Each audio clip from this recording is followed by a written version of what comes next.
Hey everybody, I am here to show you the experimental setup for the constant volume gas thermometer. The bare bones of which I have set up right here for you. The flexible tubing, you're going to tape it into kind of a U shape, maybe on the wall like I have done here. And next to it, the measuring tape. I've just put it on the top, let it unfold, and hopefully should be enough. We'll see as time goes on. But you want to take the tubing into a U shape here. Now, before you do that, if you've watched the preliminary video, what I have here, which you can't really see, even though I've tried to put food dye in it, there is a water level in here in the bottom of the U. I can see it, and I'm looking at the video, and I think that you cannot see it.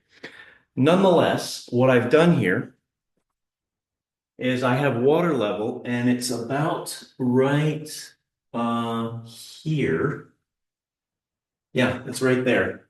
That's the end of the water and the beginning of the air. And I can look at the reading on the tape measure here and know what atmospheric pressure is, because what I've got here is that I've got both ends open to the atmosphere. So both levels of water should be equal. They should be exactly at the same level.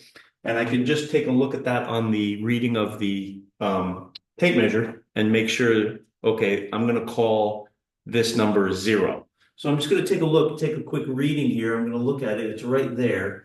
So I'm going to say, okay, from here to here, that is 62 on my scale here. 62 is here, and then 0 is up there. So it's at the same level right over here. And what I've also done is I've attached the upper part here in a slight downwards pointing U, and this is where I have the barb on the end of the wire tubing. Okay, this end is free and it's open to the atmosphere. I have the canister and the stopper. Now, to work the stopper into the canister, what I recommend, actually, I would say do the stopper into the canister first before, like this, before putting it into the barb for the tubing. It does sounds weird, but there's a small set of threads which you can probably just see on the edge of the canister here. And if you get the stopper in far enough, you can just kind of screw it in like it's a top, and it does stay pretty tight in there. And then the other end of the barb will go into the hole in the stopper. So what we can do is then hook the barb into the stopper, and then what is going to happen is I now, if I just put that in there and keep my tape on there, I now have a volume of air that is trapped and cannot change. Well, okay, the volume can change, but the amount of air cannot change, right? It's sealed. So the number of moles will not change because I have trapped it between the level of water here and then this airtight stopper into the canister won't let anything in or out. Now I have a constant volume, or at least what I want to be a constant volume gas thermometer. In other words, the volume of air that I want to keep constant is the amount starting here and going up the tubing and all the way and it's into the canister. So what I'm going to do is I'm just going to cut a piece of tape right here, and I'm going to mark where atmospheric pressure is on the tubing here. So I'm just going to put that right next to it. So when the level of the water returns, if you just see that? Yep, you can just see that piece of tape right there. If when the level of water returns to the top of that piece of tape, I will know that it's the same volume as it is now. And that's what I'm trying to achieve with the constant volume gas thermometer. What will happen is, as I talked about in the other video, I'm going to change the temperature of the air in the volume by using different cups uh, of different temperature water. So what I have here is I have my thermometer. I have about 10 centigrade water here. This is much warmer. Just stir this around, take the temperature with the thermometer. This is looking like it's about 50, a little below 50 centigrade. Not as warm as it could be because it's been sitting here for a little bit. And this one should be about room temperature. And that's going to be slightly below 20. So this is about 16, 15, 16, 17 centigrade. Okay. So in your cups, get 3 different temperatures. I recommend, it's really easy to go overboard with this. And I will show you why it doesn't work to heat the hot temperature so hot. Because what's going to happen is if you put what you're going to do is you're going to take the cup and you're going to submerge the canister into the cup. And then what's going to happen is as the temperature of the air increases, the pressure is going to increase and it's going to push this water down, which means it's pushing the water up here. So if I push a whole lot of water, it's going to come out the top. That means my temperature is too big. Okay, so you don't want boiling water. You want like maybe 60 centigrade is probably a reasonable amount. Definitely 70. I wouldn't go too much more than that. Okay. All right. So in this tubing, I have filled about from here to here with water. Okay. And you, like I said, you can't see it. I do have green dye in it so I can see it a little bit better, but it's not showing up well on the video. So I can see this. Okay. And what I'm going to do is submerge the canister into the cup of water. What's really fun about this is you can kind of play around with it. It's very sensitive. In other words, if I take the canister and I just put my hand on the canister, you'll watch the water levels moving, which is it's great. It's kind of astounding. Anyways, what do I have here? I have about this water is about 20 centigrade, which is slightly warmer than it is in here. So if I go like this, my water, which is right here, should go down ever so slightly. And it has. Now it's moving down a little bit as I just hold the cup right here. And what I need to do in order to keep this a constant volume, right? Because right now the gas has expanded and pushed the water up the tube on this side.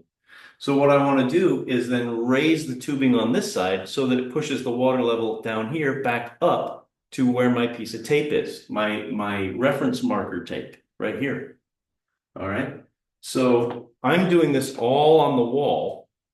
I would suggest that you find a better way, like so that you can submerge the canister without having to hold the cup like I'm doing, but I'm having to do that so you can see it in the video. What we're going to do now is then I'm going to take the tape here. I've taped the tubing. So I'm going to raise this side up to there. Right, I'm going to tape it right back there. I'm going to put this down. And now that air is back to its original volume.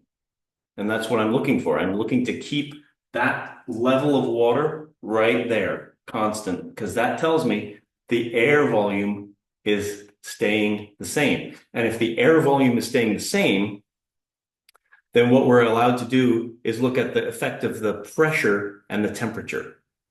Okay, so now in order to calculate the pressure, I know the temperature because I have my temperature.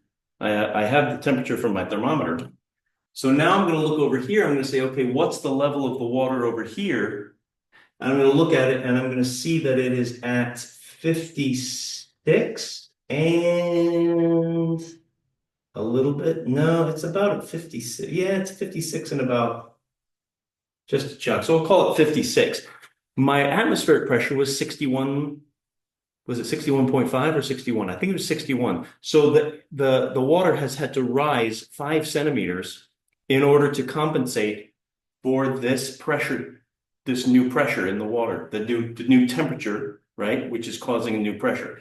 So the water pressure here has gone up in order to compensate for the greater air pressure on the other side. Therefore, what we can say is that the amount that the water pressure has increased must be the amount that the air pressure has gone up or down if your water was colder, below or above atmospheric. Okay. So initially the air was at atmospheric pressure. So how much has this gone up? This has gone up by 5 centimeters worth of water. That's how much the pressure has changed. We're going to take that pressure. I'm going to take this out because my arm is getting a little tired holding it here. Okay. We're going to take the pressure that the water is exerting, right? This difference in the height is a static fluid pressure. So it's calculated with the density of fluid, which is water fluid, right? And G and the height. So the height was 5 centimeters difference. That's how much extra pressure the water had to produce in order to counterbalance the pressure that the air was pushing on it. Okay. Now, if I use something that's much warmer than that was just slightly near room temperature. If I use something much warmer, off it goes. It's going way down. So now the water level has come down to down here. It's well below the tape. Okay. And so what I'm going to do is I'm going to, again, adjust the level of it by bringing this up like that to about there. Now it's got to go even higher. I'm going to go up to about there. Yep, that's it right there. And so the water on this side and the left side is now up here. That's much bigger. And this is now at a height of 28. So that's 28 compared to 61. The difference, 61 to 28, that will be the height rise of the water. And with that height rise, we can calculate what the pressure exerted by the water is above atmospheric. Okay. So likewise, when I take this off here, what you want to watch for is you don't want fluid creeping all the way up and into the bottle. So when you're done with one like this, it's helpful to just take this down like that so that you can let the water level return to way down here. And then if I wanted to cool this, that would contract the gas and that would pull the water level up. And then I could check the water level over here against the tape measure and see what the pressure difference was. All right. So that's the basic workings of the constant volume gas thermometer. You take your temperature of I have, and maybe I can just show you real quick here. I just have 3 cups of water. If I just move this down, I have 3 cups of water here. I can take the temperatures of each one of those with my thermometer. Again, don't go overboard with the temperatures. If you use boiling water, you're going to drive the water all the way out down the U and up the side, and then it's going to be very difficult to get this side up high enough, right? It's going to be difficult to get this side up high enough in order to balance the pressure. You just don't have the amount of water that you need in order to do that. So I would recommend like reasonably hot tap water, cool tap water, cold tap water, maybe even an ice cube in there, and room temperature water. Okay. The room temperature really helps because if things get a little out of hand, you can always swap the cup and put it into the room temperature and it'll equilibrate back to approximately atmospheric, which is right where my piece of tape is. All right. So that is a super important thing to do is to remember when you, like before you start, you mark the level of the water because that's the place you always want to move the water back to in order to ensure you have a constant gas volume of the canister, right? This thing. Okay. So in order to make you'll just kind of play around with it, but in order to make the water level go back up, right? You're moving this side up in order to raise the level of the water above where it was. If you need it down, you lower it down like this. and you find that it will